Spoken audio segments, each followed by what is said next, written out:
Ladies and gentlemen, happy Sunday and welcome to Gashi's Kaman TV, the tallest man in Black Africa.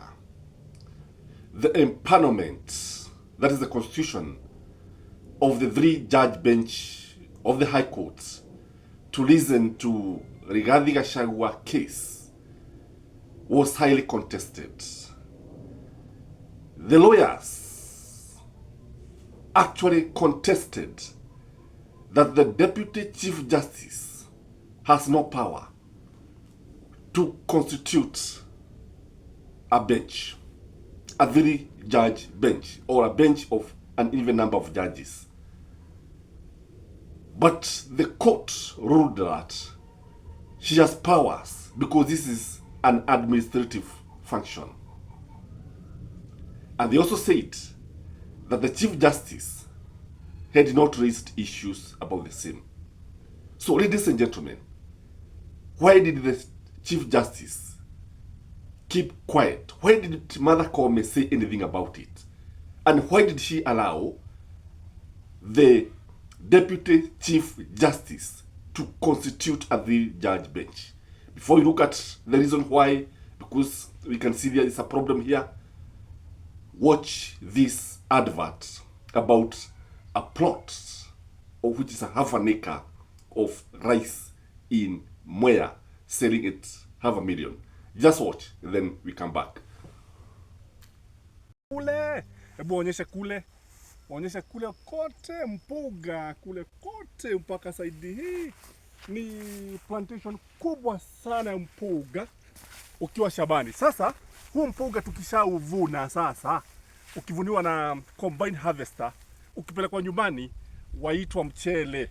Na unajua mchele, watu wengi tunapenda sana mchele. Ukishapikwa sasa, huu wote sasa ukishapikwa tuauita wali. Ndio sasa ndio tunaanza kubugia, tunaupika vizuri sana, tunaupenda sana wali. Sasa hapa ni Mwea mahali hasa panaitwa VI, na huu mchele ni mwingi sana, mpuga kila mahali kama unavyoona. Hapa nina nusu ekari, have an acre, I repeat, nina nusu ekari. Katika ekari hii moja, utavuna mara 2 kwa mwaka. Na ukivuna mara 2 kwa mwaka, nusu ekari, nafikiri nikifahamishwa vizuri sana hapa, nusu ekari inatoa magunia 13. You can imagine, magunia 13.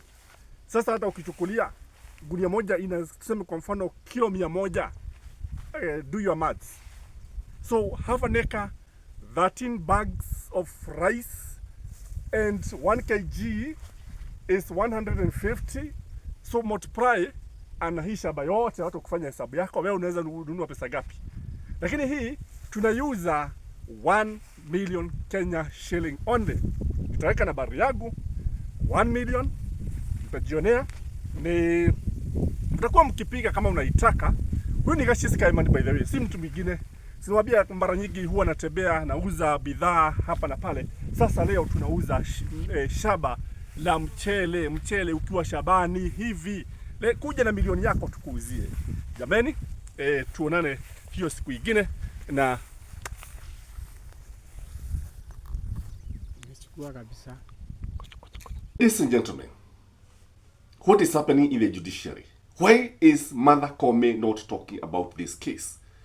Why is she behaving like she's not part of the judiciary, or she's not part of the impeachment process?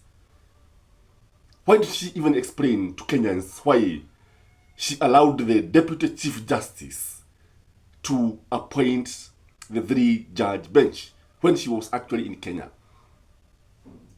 Number one, in my view, there could be serious disagreement in the judiciary. The opinion about the impeachment of Rigathi Gachagua could be dividing the judiciary. You know, they have also their opinions. If you look at the three-judge bench, if you look, for example, the lead judge, you notice one thing. When you look at the tone of his language and the pitch of his language, it tells a story. It tells you something. I don't know what you can read from his tone, from his body language, especially when he is making the ruling. The latest that took less than 7 minutes tells a story. I'd like you to make your own observation when that time comes. Number two, in my view, there could be threats of interference. There could be serious interference from higher offices. There could be some people who could be intimidating the judges.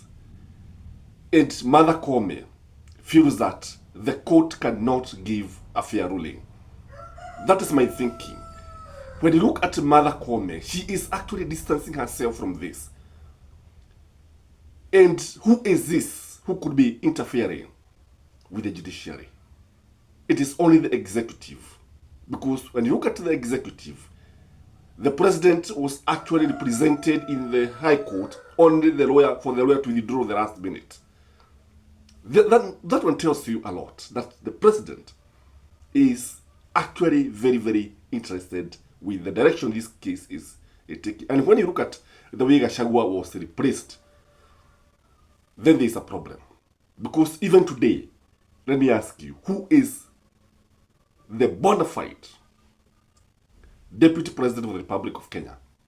Because you have one who is impeached, another one who is a nominee. From a legal perspective, maybe lawyers in the House, you can tell us, who is the legal or the bona fide Deputy President of the Republic of Kenya? If William Samoei Ruto, if anything were to happen to William Samoei Ruto, who would take over today? Number three, in my view, judiciary, like any other body, has a lot of politics. There are so many politics in the judiciary, just like you find in the public service, just you would also like in the Public Service Commission, the Judicial Service Commission. You also like to have a lot of politics going on. There are those who are sympathizing with Gachagua. There are those who want him to leave. There are those who want him to stay. So the politics in the judiciary could also be contributing to the Chief Justice actually throwing in the towel. The other thing is that when you look at the vested interest, when you look at the Deputy Chief Justice, Philomena Mwilu, when you look at her, for sure, she's the wife of Amos Wako. Amos Wako is a close ally of Raila Amolo Odinga. Amos Wako has been the Attorney General of this republic. Amos Wako, when you look at it, he is an interested party. Amos Wako, the fact that he is in ODM, it tells you that since ODM is for impeachment, then what else do you expect? So they are vested interest in this matter. And that is why maybe even the Deputy Chief Justice took over, and before maybe the Chief Justice knew what was happening, the Frederick bench was already constituted. There's also the element of fear. There could be fear in the judiciary. What would happen today if Rigathi Gachagua becomes the president and you have been very vocal impeaching this man? How would you relate to him? So there could be fear that, in government, there are so many things that happens. For example, the Chief Justice received a lot of intelligence information. She knows a lot that Kenyans don't know, and even other judges don't know, including her deputy, Philomena Mwilu. And maybe what is happening here, Gachagua has always told us that there's something that he knows. And I think this something that he knows is the one that is keeping him contesting for that office. Maybe even the Chief Justice knows something. So the fear that would come with Gachagua now becoming the president could be actually motivating the Chief Justice to be very, very cautious. I don't know what you think, ladies and gentlemen, but from where I sit, there is a problem in the judiciary. And Gachagua should not expect any fair hearing. He should not expect the favor from the judiciary. In fact, the judiciary is bending towards the executive, clearly saying that it is in bed with the executive. That is my take, ladies and gentlemen. Please have a lovely Sunday, and I request you one thing: like the video. Bye bye.